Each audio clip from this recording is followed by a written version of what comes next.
Hey, how are you?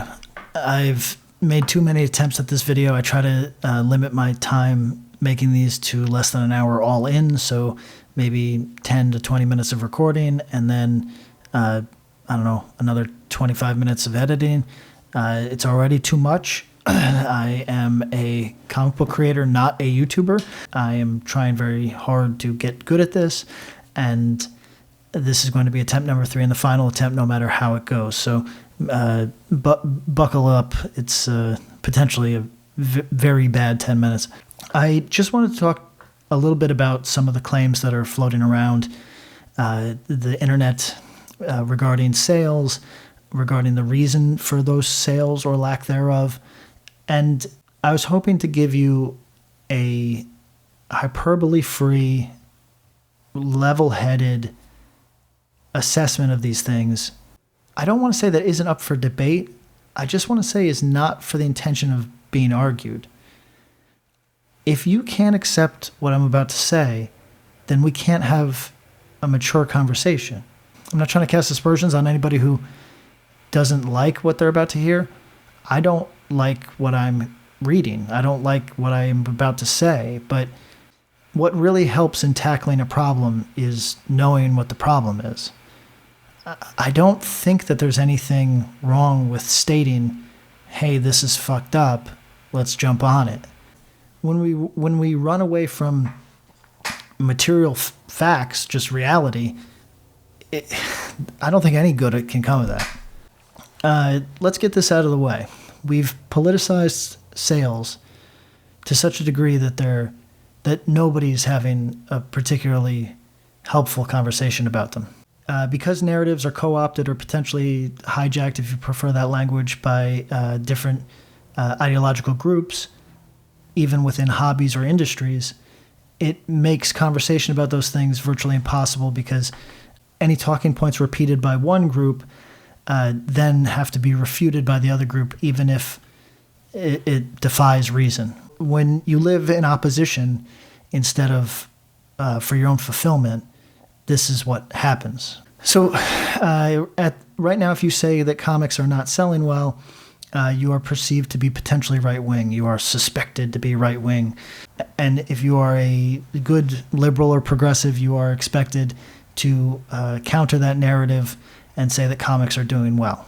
Well, let me be the guy that can safely say a thing here, because on any political matrix, I am more progressive than anybody I've ever met in comics. So with that certification out of the way, let me just say comics are in fact selling poorly.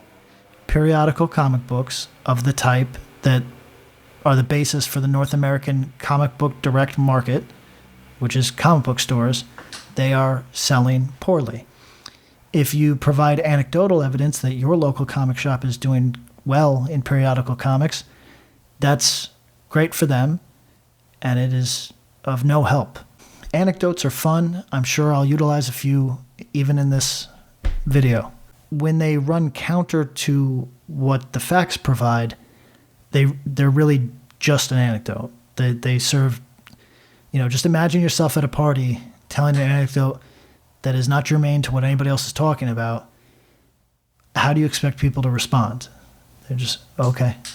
Yeah, oh, okay, that's crazy, right? Because you're not staying on topic. What is happening broadly? Not, hey, here's a nice story, right? So comics are doing poorly. How do I know that? Cite my sources. Okay. Publishers will just tell you. If you are a creator with a good relationship with your publishers, they will be honest with you. I am friendly with a number of publishers. Some I've worked with, some I haven't. I'm friendly with a number of editors. Some I've worked with, some I haven't. They'll just tell you. This is not a state secret, which is the weirdest part of this whole thing. There's people who 100% know better, who are just going online saying comics are doing great. What is causing this? What is causing people to just say outright lies? And I think obviously the answer is a certain degree of editor toe sucking, for lack of a better phrase. It's you got to signal that you're the guy that's a champion of comics. Well, fuck you. Pointing out what's wrong so that you can fix it is that's what someone who's really invested in a thing does. Publishers will tell you. Start a relationship with a publisher. Ask them what's going on in the market. They'll tell you. A great many retailers will tell you. Certainly, creators can tell you. I've put out books for the last 10 years. I pay attention to my sales in at least some small way, and I can tell you when things have spiked and when things have maintained the trend line, which is really what we need to discuss. During COVID, there was a spike for many consumer goods, many collectibles. It's because people had cash. They had a lot of idle time, cash. It was a nervous time for a lot of people, and they threw themselves into pastimes, hobbies, nostalgia things. We all know this. We lived through it. Periodical comic sales did well. Graphic novels and trade paperbacks, even better. It was a good time. I know this because I put out comics during that time. Their sales were better than they otherwise would be. I know this to be true because I'm the one that put them out. The publishers that I deal with, if I ask them, hey, sales were good during this, not as good now. What's going on? They'll just say, oh, it's not that people like you less. It's that there is a fucking trend line through our entire industry for the last 10 years, and it's going this way. A spike does not defy the trend. It just means that you have to pull back. Just pull the graph back, and you see what's happening here. People who attended Comics Pro, which is the retailer trade function prior to the pandemic, said it was bleaker than bleak. People were really scared about the future of their businesses. And then COVID happened. A lot of stores did well. And now when you talk to stores, it's bleaker than bleaker than bleak. It's legitimately scary out here. And denying this is fucking crazy and pointless. So let's stop. Now, let's talk about why it gets denied. It gets denied because a certain group of people have popularized struggling with this word, popularized the idea that the dip in sales, which again is crazy because it's been a long trend, but okay, that this downward trend line of sales is connected to a woke corporate agenda on the part of Marvel and DC. I understand that there's people online who attempt to deflect from these conversations by asking, what does woke mean? What does woke even mean? This is a dishonest tactic. We all know what we're talking about. It's not a value judgment on my part. It's literally just we know what we're discussing, right? There's no reason to act stupid. So, 2 questions. Is there a woke agenda at these corporate subsidiaries? And is it responsible for a decline in sales? Okay, the verdict on this one is partially true.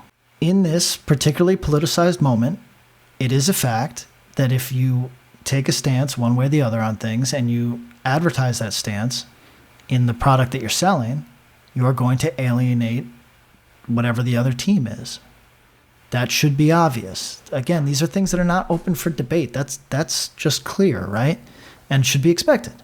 So I suppose the next logical question is, what percentage of the comic book consumer would be offended by a woke agenda? And when I say agenda, let's say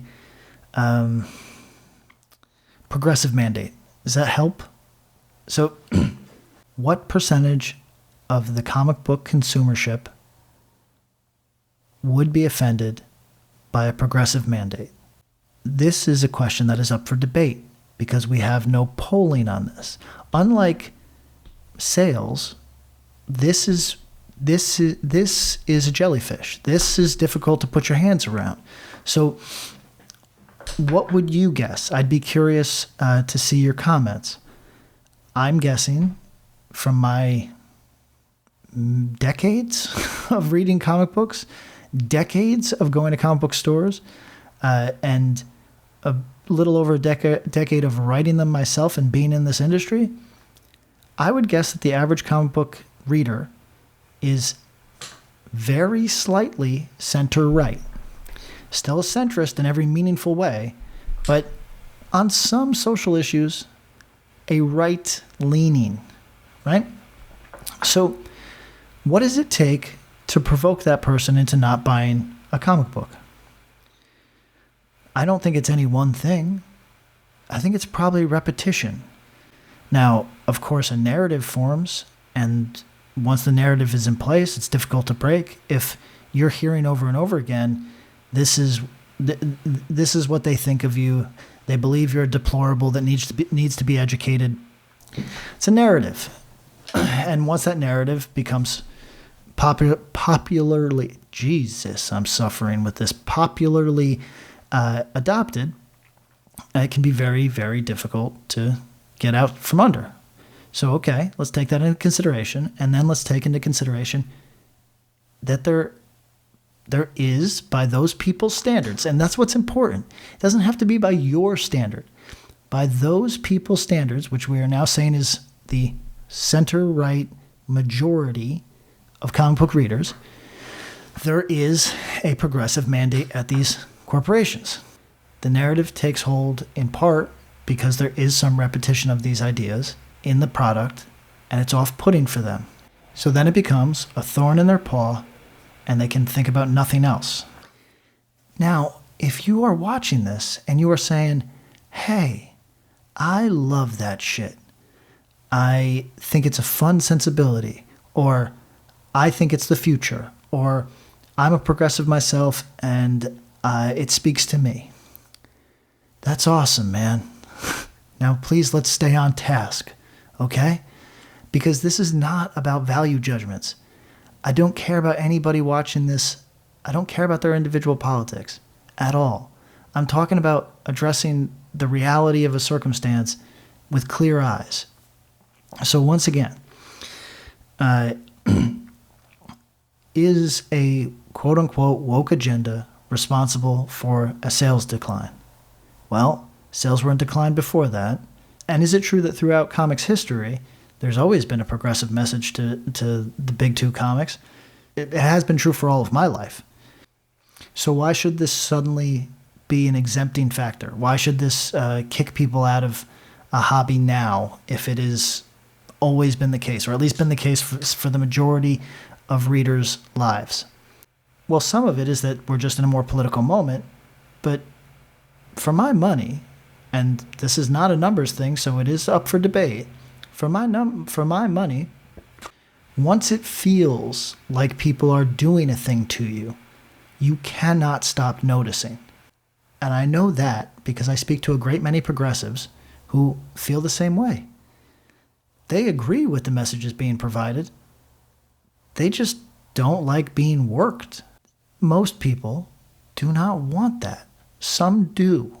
But most people do not want to be condescended to. Do I think that that is a contributing factor why some people have exited the hobby? Yeah. Let's look at the claims. Are comic sales down? Yes. Full stop. There is no debate. Claim. It's a woke agenda that is pushing readers away. The verdict, partially true. If the work was of really high quality, everybody would look past it. But that's not the case. So in the same way that if you went into a restaurant that had great ambiance and the food was a 5 out of 10, maybe you go back. But if the food is a 5 and the ambiance is a 4. You're not going back. You make excuses for the things that don't work for you when there's other elements that really do. I think that's probably marriages. So, once again, you can say, I love the current state of comics because I love the sensibility in these new books. I think it's great that there is a new energy to comics and that they are not like the previous generation's books. That's exciting to me, and I'm happy to weather this storm of low sales so that I can see the evolution of the medium that I care about. You can say that. You can mean it with your heart, and I'm happy for you if you feel that way. But you can't claim that we're not sliding off a cliff, because we currently are. And you have to acknowledge that there is something to the idea that what is going into the books is influencing people's decisions to continue buying them or not. It's that simple. This doesn't have to be a value judgment. It can just be addressing reality on its own terms, not being delusional. That's it. It's way too much of my day today. I'm done.